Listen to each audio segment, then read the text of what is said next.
casarão, inaugurado em 1877, fica situado no centro de Maruim, a 30 quilômetros da capital sergipana, um monumento de arquitetura clássica que já se incorporou na paisagem da cidade, um espaço projetado para abrigar literários liberais, abolicionistas e republicanos que faziam oposição ao Império e viviam em Maruim no século XIX. De um acervo rico da residência da Madame Adolphine Charran para um dos mais valiosos acervos literários do Estado. Foi assim que tudo começou, através da criação de uma sociedade literária que tinha como missão levar o conhecimento indistintivamente. O Gabinete de Maruim completa 140 anos de história. É uma das entidades culturais mais antigas da cidade. Boa parte da memória de Sergipe dentro do coração de Maruim. O espaço do Gabinete de Leitura foi criado em 19 de agosto de 1877. Então, ele surgiu da ideia de se difundir o conhecimento, né? De fazer com que a população, apenas aquelas que tivessem condições financeiras, podemos até dizer, intelectual, pudesse participar dessa agremiação, que ela tinha por objetivo difundir o conhecimento, o saber para as pessoas, principalmente despertar o senso crítico naquelas pessoas que frequentavam aqui o ambiente. Em estudos, a gente consegue notar o gabinete tinha surgido da ideia de dois irmãos, o Dr. Tomás Rodrigues e o irmão, que percebendo a necessidade da cidade em ter uma agremiação, um local de reunião para que as pessoas pudessem discutir o que acontecia na cidade na época, resolveram então fazer esse ambiente. E aqui, onde eram discutidas todas as atitudes que deveriam ser tomadas para a sociedade da época. E também há uma versão em que se diz que o gabinete de leitura tenha surgido da doação de livros da Adolphine, né, que trouxe bastante livros da Alemanha, livros de outros países, como Alemanha e França, até mesmo Portugal, e tenha feito essa doação para o gabinete. Então, a gente estuda essas duas vertentes, tanto a de Adolphine como a dos irmãos. As escadarias conduzem ao Salão Nobre. Foi neste centro de ideias, histórias e memórias literárias que milhares de leitores, muitos deles políticos, administradores e intelectuais, fizeram como ponto de encontro para reuniões, consultas bibliográficas e a realização de magistrais conferências. Uma delas aconteceu em 1883. O gabinete de Maruim recebeu uma das visitas mais importantes, a do filósofo e poeta Tobias Barreto, que foi aclamado pelos sergipanos na época pela sua biografia genial. O espaço também foi palco de grandes oradores, como Silvio Romero, Gumecindo Bessa, Fausto Cardoso e entre outros que registraram sua história. No período da sua criação, de sua fundação do gabinete, que começou como uma biblioteca particular, e foi um período que já no final do Império, um regime que estava praticamente em decadência, e o gabinete, nessa sua tentativa de trazer luzes, boas novas, já trazia ideias modernas, ideias libertárias ou libertadoras. O gabinete já pregava, mesmo no Império, já pregava a República. E os grandes nomes intelectuais de Sergipe, como Silvio Romero, Tobias Barreto, Gumecindo Bessa, mais à frente aí o próprio Sebrão Sobrinho, um grande historiador itabaiana, aí faz esses relatos belíssimos desses homens que já pregavam o fim da escravidão. O gabinete tomou uma posição contra a escravidão, ainda nesse período aí. O gabinete foi totalmente contra a escravidão. Foi as ideias abolicionistas nascem aqui no gabinete. Interessante, o gabinete tanto que defende as ideias abolicionistas quanto as ideias republicanas. Então o gabinete foi assim, ele foi tão bem visto por um lado e muito mal visto por outro.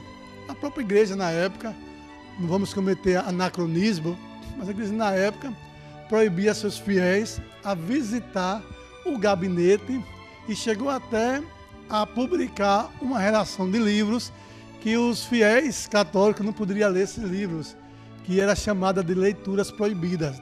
Então, é um gabinete com suas ideias libertárias ou libertadoras. Nas estantes, um dos mais ricos acervos da literatura estrangeira, ao todo 5.000 volumes, relíquias da literatura, obras universais, clássicas e contemporâneas, de antigos e consagrados autores como Voltaire, Rousseau e Luís de Camões, um dos maiores nomes da literatura portuguesa. Quem diz que o amor é falso ou enganoso, ligeiro, ingrato, vão, desconhecido, sem falta lhe terá bem merecido, que lhe seja cruel ou rigoroso. Amor é brando, é doce e é piedoso. Quem o contrário diz, não seja crido. Seja por cego e apaixonado tido, e aos homens, e ainda aos deuses odioso. Se males faz, amor, em mim se vêem, em mim mostrando todo o seu rigor. Ao mundo quis mostrar quanto podia, mas todas suas iras são de amor. Todos estes seus males são um bem, que eu por todo outro bem não trocaria. Luís de Camões. O guardião da memória maruinense revela ainda uma preciosidade na relação entre seus sócios. Em algumas estantes de 1879, é possível encontrar nomes de pessoas gravados como forma de eternizar a doação. São mobílias que foram encomendadas a Madeira, Jacarandá da Bahia, e era de costume ainda preservar tanto o nome dos seus presidentes, mandavam gravar nos móveis, nas estantes, os seus presidentes, para a marca de um mandato, de uma gestão, como também alguns doadores do acervo. Quando se fala em doadores de acervo, é interessante que, na verdade, o gabinete nasce de uma biblioteca particular, a biblioteca da família alemã, que tinha na casa dela. E muito interessante ainda é que existe hoje um profissional que cuida da biblioteca, que é o bibliotecário. Maruim hoje está servido de ter Joelma, hoje é uma pessoa de formação, que está no gabinete de leitura. Mas antes, tinha um profissional que se chamava livreiro, que era o bibliotecário de hoje. E quem cuidava desse material da biblioteca, desse acervo, sem se pensar ainda em gabinete, era o Oséias Santos, que era o pai de Oséias Santos. Oséias Santos, que é um grande pintor de Maruim, esquecido hoje, anônimo da história de Maruim, que é outro capítulo para ser estudado. A religião mal entendida é uma febre que pode terminar em delírio. François-Marie Arouet, Voltaire. Esse templo de luz também foi um templo de ideias e intercâmbios. Entre os anos de 1890 e 1891, os sócios do gabinete de leitura de Maruim passaram a circular uma revista literária, com o intuito de divulgar o gabinete e incentivar o gosto e o amor às letras. Era o começo de uma nova era, de uma missão civilizatória que levaria a sociedade aos caminhos da sabedoria. Mas as 34 edições dessa revista se fez também porta-voz de um grupo de intelectuais liberais que faziam oposição aos poderes públicos na época.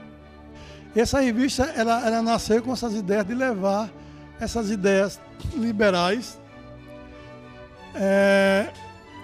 das coisas que aconteciam em Maruim, dessas atividades de Maruim, fora das quatro paredes do gabinete.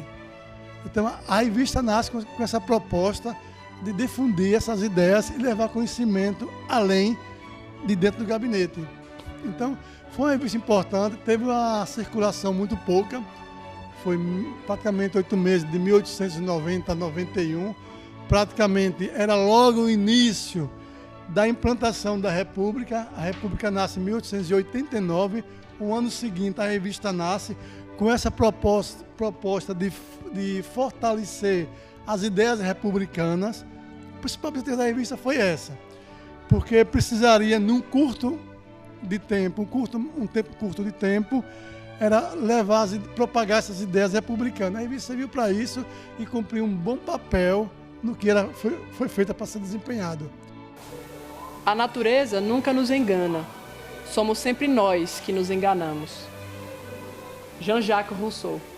O gabinete deve ser lembrado pelo que ele representou, por as pessoas que por aqui passaram, ilustres que passaram por aqui, que hoje a gente tem, o prazer de tê-los aqui como autores de livros, como Tobias Barreto, né? E outros que passaram aqui e que até hoje a gente lembra assim, com o maior orgulho de sergipanos, ter dedicado um tempo de vir a uma cidade que na época não era como hoje, né?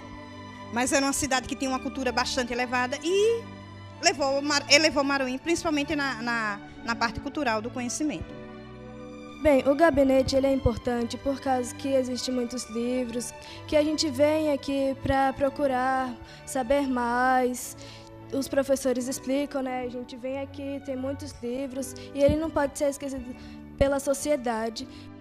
Nesses 140 anos, o Gabinete de Leitura acompanhou a evolução de Maruim. É a história, a cultura de Maruim preservada em cada geração.